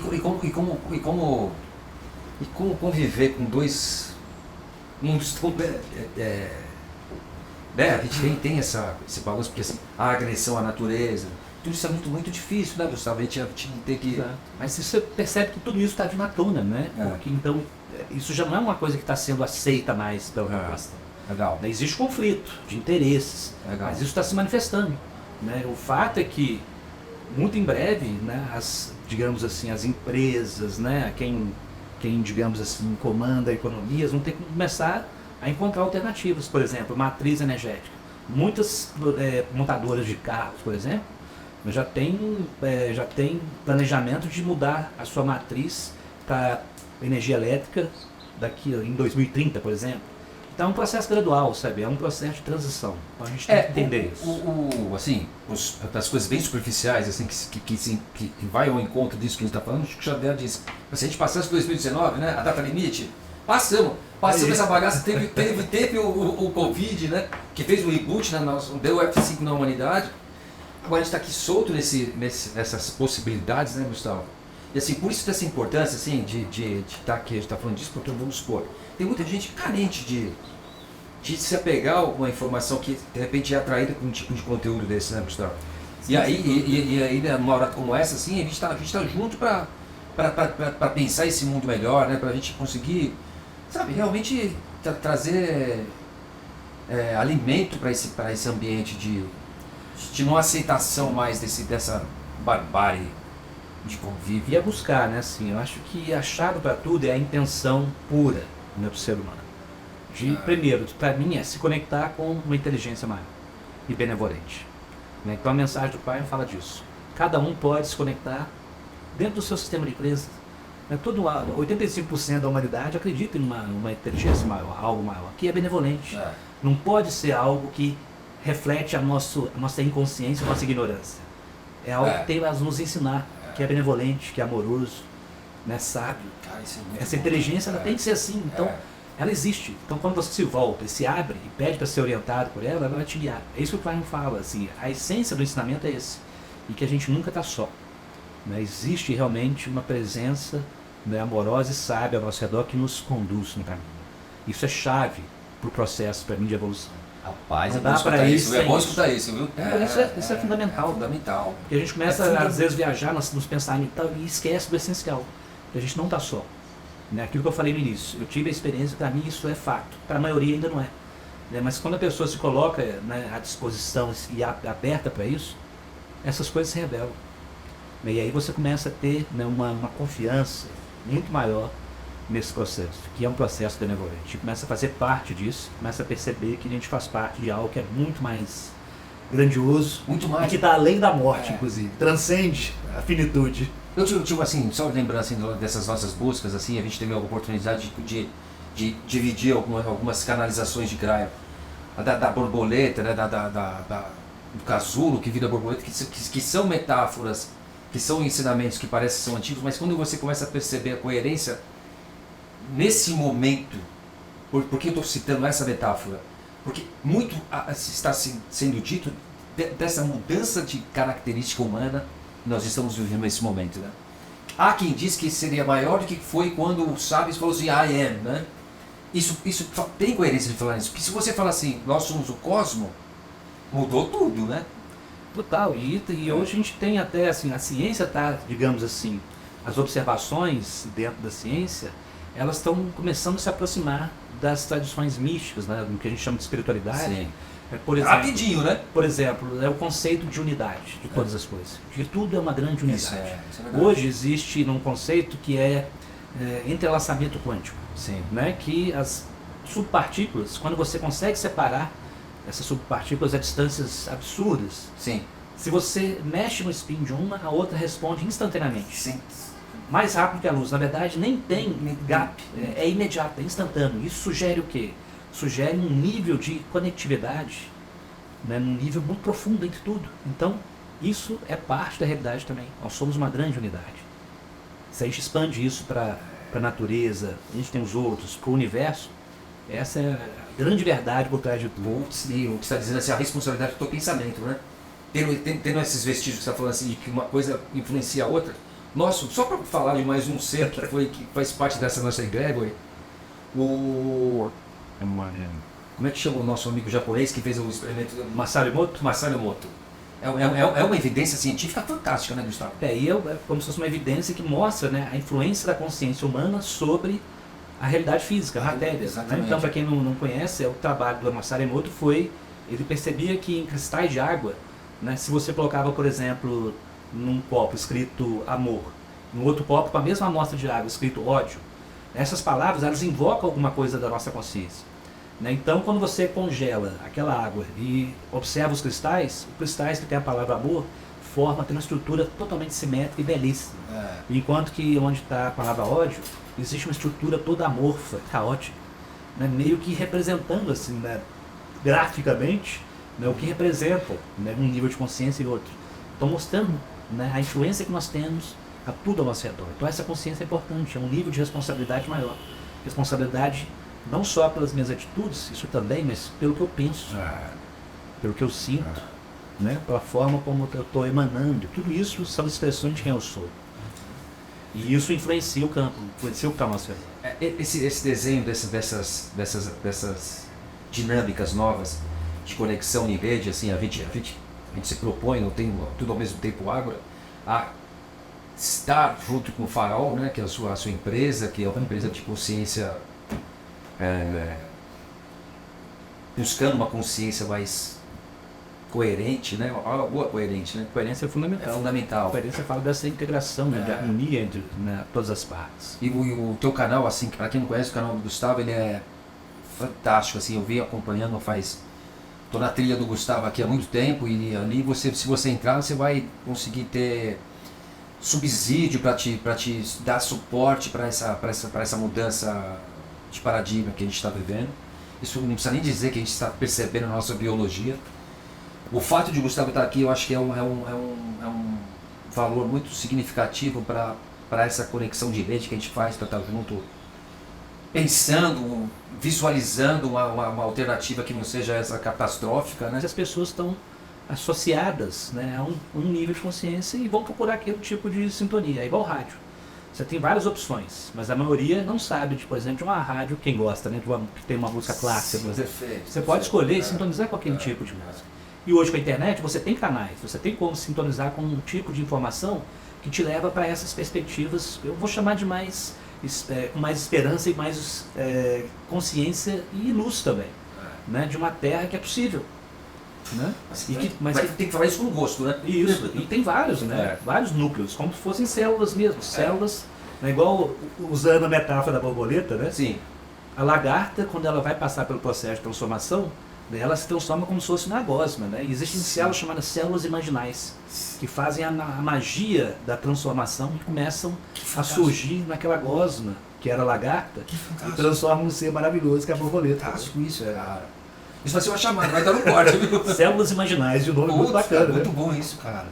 Então é isso, são seres humanos que estão despertando, né? São essas novas células que vão transformar a lagarta numa borboleta. É isso. No sentido dessa beleza, dessa leveza, né? Esse conceito que você acabou de falar aí, que o exercício de estar fazendo isso aqui contigo, é exatamente para a gente conceituar isso que você acabou de falar. Esse mundo que está se avizinhando, a gente está falando de desenhar ele, os arquitetos falam, os visionários falam, os poetas falam, quem fala? Cadê essa nova arte? Cadê esse não é isso? Não eu sei que não sou, ninguém está inventando a roda aqui. Ou sim. Tá chegando. Tá chegando. Isso tá presente. Isso não é algo que sabe, já está se manifestando. A questão é cada um, com seu livre-arbítrio, ter a intenção de se conectar a isso e fazer parte da mudança. Porque esse processo, ele implica em transformação pessoal. Né? Então não é nada que vem de fora. Autoconhecimento, porque isso é necessário. Né? Para que a sociedade mude, o núcleo da sociedade, que é o indivíduo, precisa mudar. Né? Então as células começam a mudar. Né? E à medida que mais e mais células, cada vez mais indivíduos vão despertando, né? E vão trazendo as novas ideias, né? Isso vai... Hoje em dia, isso tem uma força muito maior do que antes. É uma metáfora que o Brian usa. Hoje a luz é muito mais presente no planeta e tem uma influência muito maior do que antes. Então a influência que a gente tem no campo é muito mais profunda. Então, por poucos que sejam, né, ele usa de novo a metáfora. Né? Um fósforo que é aceso em quarto escuro, ele ilumina o quarto escuro. Né? Não é a escuridão que entra no quarto iluminado. Sempre a luz é o papel, é a força ativa, né? É o princípio ativo. Então é isso, e a gente pode usar essa metáfora para as consciências humanas que despertam. Só trazendo aqui um adendo, que é que eu sei que você tem uma capacidade de ligar as coisas. Essas medicações novas que estão ocorrendo, que estão aparecendo, já eram velhas, né? já eram utilizadas pelos indígenas, estão mais presentes agora, né? O cogumelo. Você quer falar um pouquinho disso? Assim, você tem alguma... Eu não tenho muito conhecimento assim, mais específico sobre isso, eu tenho esse conhecimento mais geral, mesmo que eu vejo acontecendo, como por exemplo, o Fernando tem a proposta de produção de cogumelos, né, alimentos orgânicos, isso é uma tendência já que existe, né, de trazer também um alimento de uma qualidade melhor, né, para o ser humano, que também facilita o processo de expansão de consciência. O que a gente come influencia o funcionamento celular e tudo isso, mas há uma necessidade, um retorno também para uma medicina mais natural. Né? Por exemplo, a medicina da floresta, que é chamada, né? As ervas, né? Os princípios, né? de cura que são naturais, que os indígenas conhecem muito bem. Então talvez acessar esse tipo de conhecimento, valorizar isso, seja importante, até para, né, gerar uma população com uma saúde melhor e mais integrada também com a natureza. Mas além disso, existe uma nova medicina surgindo, né? Como se fosse um paradigma. Por exemplo, dentro do que a gente chama de família Prime, existe um cientista brilhante, chamado Dr. Todd Avocates, que já, né, desenvolve há anos, né, uma tecnologia de laser, que é a luz, né, um laser muito específico que ele criou a partir de uma visão, a partir de uma experiência mística. Olha só como é que são as coisas, né? Ele recebeu o insight, essa ideia, né, de que é possível, né, transmitir para o corpo humano informação vibracional com luz laser, né, que vai atuar na estrutura energética do nosso corpo. Então, o conceito de novo de que o DNA é um campo toroidal, um campo eletromagnético, e que ele tem acesso a uma fonte de onde toda a realidade emana, a fonte criativa dentro de nós. Então nosso corpo também tem acesso a isso. Então essas células, é como se pudesse, ao trabalhar no campo eletromagnético do DNA, existe uma inteligência auto-organizadora. Né? Você pode estimular isso? Pode estimular isso, um princípio de auto-equilíbrio que o próprio corpo tem. Então existe uma cura que entra interna. Isso também, voltando para a questão espiritual e mística, né? Vamos pegar um mestre como Jesus. Era comum, né, pessoas serem curadas na presença dele. Então, muito provavelmente, se a gente for usar um termo mais científico, né, o campo dele estimulava, né, o que já existe dentro das pessoas se manifestar, e as células se reorganizam. Né? E isso acontece, milagres acontecem em várias religiões, né, quando a pessoa está aberta, né, para esse poder, digamos assim, espiritual. Né? Isso tem o poder de curar, de transformar. Exatamente. Mas isso não está fora, isso está dentro. Isso é muito legal. Né? Então o Dr. Todd traz isso para esse nível, né, da energia, para trabalhar com isso. Então é um novo paradigma também. E o paradigma psicossomático, a consciência atua na realidade.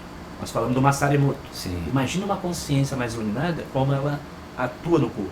Sendo que o corpo, né, usando uma analogia simples, em grande parte é água. Né? Então, isso também funciona para nós. Totalmente. Você influencia, você consegue ter através das suas intenções, trazer vibrações que obviamente vão interferir na sua saúde, não tenha dúvida disso. E o alimento é a mesma coisa, qualquer coisa, tudo isso tá a consciência, o pensamento, a intenção. Né? A gente vai dar uma volta com o programa nessas manifestações novas assim. De cuidado com Gaia, assim, com o alimento que a gente come, desse círculo virtuoso, né? Seria um círculo virtuoso. onde todas essas bolinhas vão se encontrando, a gente vai se encontrando e vai tirando o velho, né, que vai ficando, esse negócio da borboleta, esse valor muito legal, cara. Essas células novas vão começando a ser o que prevalece, né, e aí a transformação vai acontecer. Né, e é claro, isso, né, de um ponto de vista coletivo, são gerações, mas o processo está muito acelerado agora. E à medida que novas gerações vão chegando, elas já passam por menos filtro quando chegam no planeta. Sim. Aí usando aquele termo, né, de que existe um campo onde nós absorvemos memórias das gerações anteriores, né, e como isso está sendo transformado, digamos que a carga é mais leve. Sim. Então a gente já nasce dentro de um corpo mais iluminado, onde a gente pode perceber melhor o novo. E o novo é isso, são as novas soluções. E, aliás, Paulo, acho que é importante falar que a gente não falou ainda, né? Então a gente comentou sobre o Crime, que é um dos mensageiros desse novo paradigma, e quem sente sintonia, né, e quiser, eu gostaria de saber mais, quero me aprofundar. Né, um dos trabalhos que eu faço, desde que eu tive a experiência lá, que eu encontrei essa informação, foi começar a traduzir, né, pro português as mensagens. Isso, eu falei, do teu canal. Nós temos um canal no YouTube onde as mensagens estão gratuitas, então é uma forma de qualquer um acessar. Exatamente. Né, para poder começar a entrar em contato com a gente essa vai informação. divulgar aqui, a gente vai falar. Eu falo que o negócio não é só informação intelectual. Sim. É o que a gente chama de terceira linguagem. Existe uma transmissão de energia também. Sim. Né? Sim. Dá para sentir isso. Então quem tiver curiosidade, né, quiser se familiarizar, então tá aí feito o convite. E também tem um programa que a gente faz mensalmente chamado Quartas da Cura, né, onde o Lee Carroll, que é o canal de Crime, que é um engenheiro originalmente também, tem toda a história dele de despertar para esse caminho, né?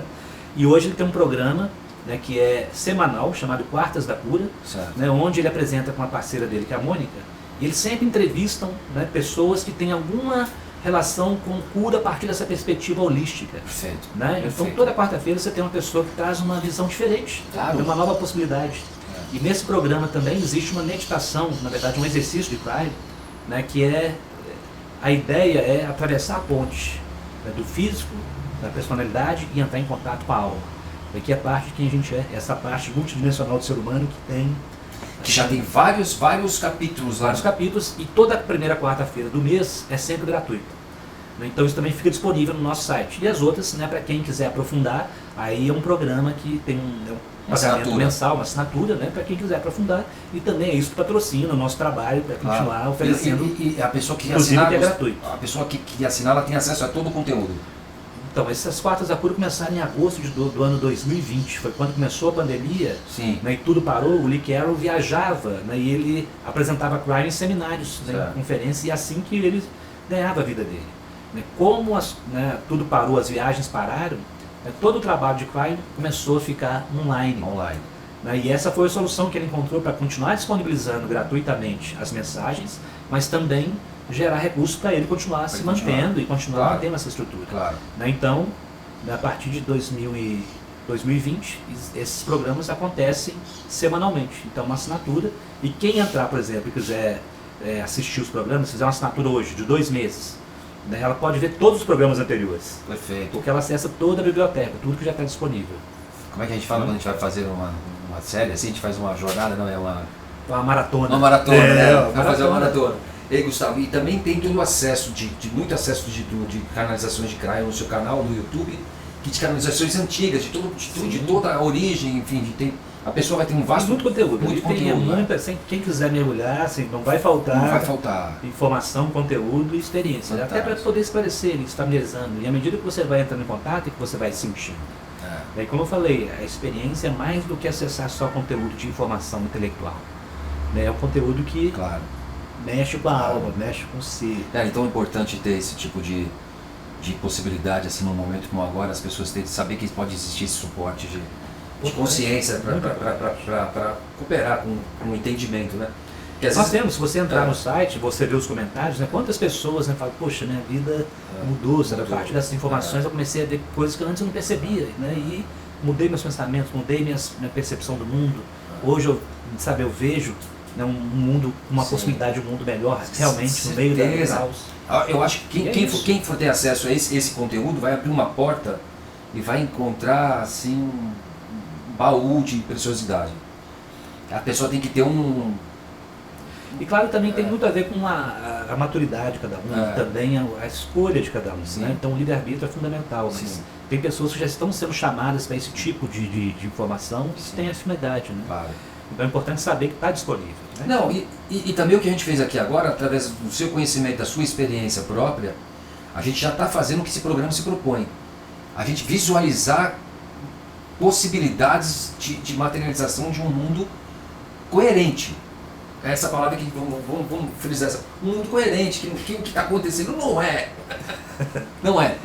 De novo, né? É só sintonizar no outro canal, ver se é coerente, perceber se tem sintonia, investigar, ir atrás, né? Também usar o seu próprio discernimento, né? Porque não é uma ideologia que é vendida, não é uma religião, uma crença, é um processo de autoconhecimento, despertar, que tem a ver com a escolha de cada um. Né? Eu estou compartilhando a visão de mundo que eu tenho hoje. Né? Então é compartilhar. Alguns vão sintonizar, outros não, mas eu digo que é possível. Né? Eu falo a partir da minha experiência e do que eu estou propondo. Né? Então, cara, super bem-vindo, total, assim, nossa...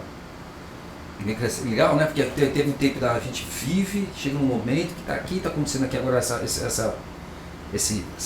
conversa, né? Para mim isso é muito importante, Gustavo. Estou muito grato, muito honrado. Valeu, irmão. A gente vai continuar, vai ter mais disso, entendeu? As suas ideias são bem-vindas, assim, tipo, vamos fazer isso, traz os nossos amigos que são da família, entendeu? Todos é família, mas aquela galera que está a fim de participar dessa construção, né? Dessa visualização junto com a gente, entendeu? É isso, né? Um termo que o Brasil usa muito é família. Né? E família não é só a família biológica, é a família da humanidade. A humanidade é uma família, né? E é uma família de alma, comigo, muito profundo. Só que a gente precisa cada vez mais tomar consciência disso e viver como tal. Quer dizer alguma coisa com essa câmera aqui que é uma Black Magic 6K? Fala aí, eu falo o seguinte, o ser humano é muito mais do que imagina, ele realmente tem a centelha divina dentro dele. Né? Esse foi o ensinamento de todos os grandes, vou chamar de mestres mesmo, né? Que eram humanos e mostraram que é possível, né, o ser humano, em termos de sentimentos, de virtudes, né, e de realizações no mundo, né, de proposta de convivência em paz, harmonia e também de elevação. Então isso é o ser humano, depende de cada um fazer essa escolha e trilhar essa jornada, é o caminho de autoconhecimento. E assim eu acredito que nós vamos então transformando e nos encontrando, né, nesse nível onde nós somos um realmente e criamos essa nova terra. Né, que foi chamado de tantas coisas, Nova Jerusalém, né, a Terra Prometida. A Terra Prometida, o Quinto Império lá dos portugueses. Não, e é isso mesmo, essa é até para mim tão bom, cara, chegar nesse lugar tem paz. Não é utopia, vamos isso é relaxar, realidade. Valeu, Gustavo. Valeu, muito obrigado, irmão.